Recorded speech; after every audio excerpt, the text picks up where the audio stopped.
Olá, amigos. Um prazer enorme retomar nossa série Criatividade Brasileira na Luteria. Esse é o primeiro programa de 2020 e eu acho que a gente não podia começar melhor, recomeçar essa série com, vamos falar, dois luthiers muito importantes. Eu tive o privilégio de conhecer os dois em 1992, já um longo período. Eu estou falando do seu Francisco Munhoz, grande luthier, e do filho dele, Miguel Munhoz, que trabalhou com ele desde o início e que mantém essa tradição tão bonita, tão original. Queria apresentar para os que não conhecem, a maioria deve já conhecer muito, o Miguel Munhoz. Prazer enorme ter você aqui, Miguel. O prazer é meu, agradeço muito. A gente, assim, já... esses anos todos assim conversou muito e tal, e eu tenho certeza que para todo o pessoal que tem acompanhado a série, sejam os luthiers que conhecem você muito bem, seus amigos, e essa geração nova de luthiers, né, do Brasil todo, vai ser muito interessante eles ouvirem a tua história. Você também falava bastante do seu pai, né? E aí depois nós vamos mostrar alguns violões. O Miguel trouxe violões lindos aqui hoje. Esse aqui que está comigo, uma coisa espetacular, um delicioso. Mas quem vai falar melhor sobre tudo é o Miguel. Miguel, começa do começo, como a gente Do diz. começo? Então, o meu trabalho praticamente é meio que indissociável do trabalho do papai. Porque desde garoto a gente acompanha o processo, né? E profissionalmente mesmo foi mais tarde, foi a partir dos anos 90 que eu vou me dedicar a isso. Eu sou professor de literatura, sempre levei as duas coisas juntos, né? Tradução, dando aula, trabalhei numa livraria do Rio de Janeiro, que também trabalhava com livros raros, e o violão sempre junto, a gente foi acompanhando. Lá em casa era um trio, o meu pai fazia, o meu irmão que tocava criticava e eu ficava de olho aprendendo, né? Ouvindo os dois, né? Ouvindo os dois. Então foi um processo assim, muito lento, muito divertido, porque a luteria entrou como uma terapia lá em casa, né? Papai tinha perdido o emprego e então para a gente, apesar da tristeza de toda a crise, era uma maravilha, porque você tinha o pai em casa e fazendo violão. A gente não tinha essa consciência de todos os problemas decorrentes, mas assim, foi um período muito criativo. Ele era uma figura muito agradável, era muito gostoso ficar perto dele. Carismático. Muito, Isso início dos anos 80, né, Miguel? Já no início dos anos 80, né? E eu acompanhava, eu não tinha ainda essa consciência, mas olhando retrospectivamente a gente percebe que na verdade eu já estava em processo de preparação, né? Muito lento, porque realmente assim, é como se fosse um aprendiz medieval, né? Eu tinha 14 anos, mas adorava oficina. Medieval. Então assim, é até interessante, porque nunca houve relação financeira ali. Era o pai e o filho. Eu ia curioso, mexia em alguma coisa, mas tinha que interromper, porque tinha faculdade, correndo, mas sempre com aquilo na cabeça, né? E quando você vai ver, você já está envolvido, né? O Aroni brincava muito com a gente, ele falava, isso aqui é pior do que pinga, porque depois que você acostuma, você não abandona. E é verdade, é um universo muito rico, tem as suas dificuldades, mas assim, muito prazeroso, né? E como eu tive um pai que era uma figura também muito carinhosa, aprender com ele não foi difícil. Eu sou testemunha, tive o prazer de estar com vocês. Quase todas as vezes que eu estava com o seu pai, você também estava, né? Algumas vezes não, mas a maior parte das vezes sim, né?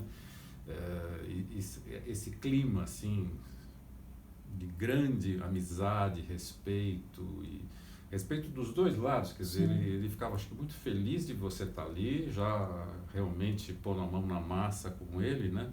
Então a gente pode falar que já é uma tradição chegando quase a 40 anos aí, né? Sim, sim. Eu vou fazer 54, já estou ficando, né, mais maduro, experiente. Mais experiente, mas assim, se você imaginar que era um moleque, eu já estava envolvido com isso, há muito tempo mesmo, muito tempo. Tanto que já dá para detectar fases dentro do meu trabalho. as fases do papai, então, mas ficam mais evidentes ainda. Anos 80, anos 90, né? 2000. Assim, vocês moravam em São Paulo, né? E depois, eu não me recordo exatamente qual foi o momento que vocês voltaram o seu pai nasceu em Uberaba. Ele, na verdade, é de Conquista, uma cidade próxima de Uberaba. Aí vocês foram para lá, foram morar lá e moraram muitos anos. Quando foi essa mudança para Uberaba? Foi em 98. 98? 98. O papai já estava cansado de São Paulo e ele sempre teve o sonho de ter uma propriedade rural. Ele queria aposentar plantando, cuidando de um gado, ele queria ter uma aposentadoria mais tranquila. Infelizmente, pegou uma fase muito complicada do país e também a doença, que não demorou muito. Ele mudou para Uberaba, questão de 3, 4 anos, já começou a dar sinal. Então, a gente teve que mudar os planos, né? Assim, voltou para a cidade, porque ele construiu uma oficina no meio da roça. Quem ia lá, eu não acreditava. Falou, mas Munhoz, você está aqui no meio do mato. Ele falou, mas não é bom? Né? Abria a janela, você só via o morro, e mata e tudo. Assim, ele estava feliz. E esse espaço que você está falando é o que você ainda mantém até hoje? Não, eu, na verdade eu tive que fazer um outro depois na cidade. Porque quando ele ficou doente, eu mudei até para o sítio. Para cuidar tudo e ficar na oficina. Mas me solicitava muito na cidade, eu precisava estar perto, né? E à medida que a doença foi progredindo, ele praticamente ficou muito dependente. Não podia dirigir, foi perdendo os movimentos, né? Então, assim, é complicado, né? Aí eu falei, não, vamos voltar para a cidade. Aí eu transferi uma oficina no fundo da casa do meu pai, né? Que já tinha. Só que passei a trabalhar lá e deixei as máquinas, coisa mais pesada, no sítio, né? As madeiras brutas estavam no sítio. Depois, quando ele faleceu, aí eu revi tudo, né? Porque não tinha como ficar. Seu pai faleceu em 2009, né? 2009. 11 anos. Aí eu serrei todo o estoque de madeira, reclassifiquei, fiz todo um trabalho de levantamento. Eu passei praticamente um ano parado. Eu não aceitava encomendas. Expliquei os motivos, e só estou aceitando encomenda para o ano seguinte, porque eu precisava reformular toda a oficina, né? E também a questão até emocional. Você trabalha sempre com seu pai. Aí, de repente, ele não está lá. É muito difícil. É muito difícil, né? E eu li uma matéria, acho que do filho do Contreras, que diz que foi a mesma coisa. Foi assim, trabalhou a vida inteira também com o pai. Mas quando o pai parou, dá aquela dificuldade, né? E assim, não é nem por questão comercial, é emocional mesmo. Você, de repente, não está mais lá, né? Então, assim, você precisa de um tempo, né, para assimilar isso. Você voltou a São Paulo não faz tantos anos? Em 2013. Miguel está morando aqui em São Paulo agora. Sim. Volto para Minas direto, né? Parte da oficina ficou lá. E a minha mãe está lá. Então eu tenho que... Vai para cá, volta. Semana passada tentaram assaltar minha mãe. Então, está sempre assim. Você tem que ficar, corre aqui e a oficina lá. Né? Então, Muito bom, Miguel. Vamos começar a falar um pouquinho agora, assim, da arte da luteria Munhoz, né? Que são instrumentos muito característicos, bem... Quem conhece os violões Munhoz, eu depois vou mostrar para vocês, outro dia até já gravei um vídeo específico com esse violão, tem um violão Munhoz de 1989, esse aqui que está aqui comigo hoje é um violão de 2006, excelente também, está maduro, está com som delicioso, assim, que se prolonga, né? Conta pra gente, conta pro pessoal, como que seu pai e você foram chegando a esse conceito, a esse tipo de instrumento que é realmente diferente do que é mais tradicional. O meu pai começou com a construção tradicional. Durante uns 2 ou 3 anos, ele seguiu a construção tradicional.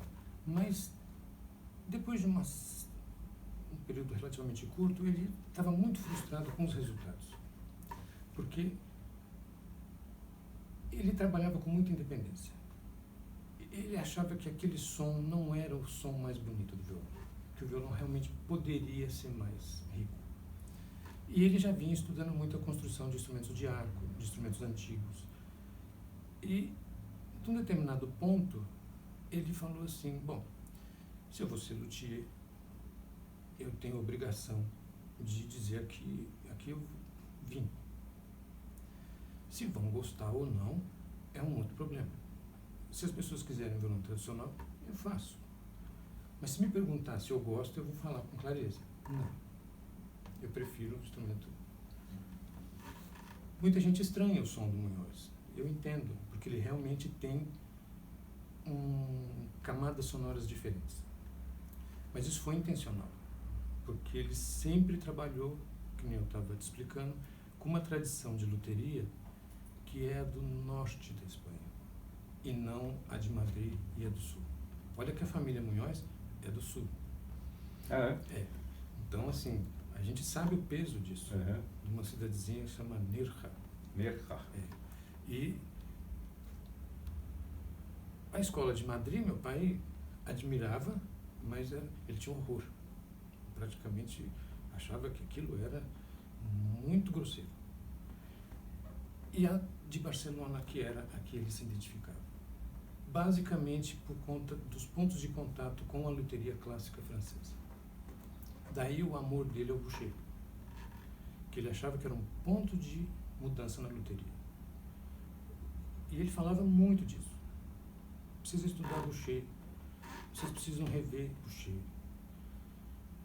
O Hauser fez a sua inovação, ele trouxe muita coisa importante, mas tem mais. A gente precisa... Ele achava que não tinha fim, que era obrigação do luthier ser um luthier autoral. Você pode até fazer réplicas, você pode trabalhar em cima de um modelo já pré-existente, mas isso como uma fase de aprendizado, não como um fim. Você tem que buscar melhorar, porque sempre é possível melhorar. Porque os gostos mudam, as técnicas mudam, o repertório muda, a gente vai ficando cada vez mais complexo. Então, o instrumento tem que acompanhar.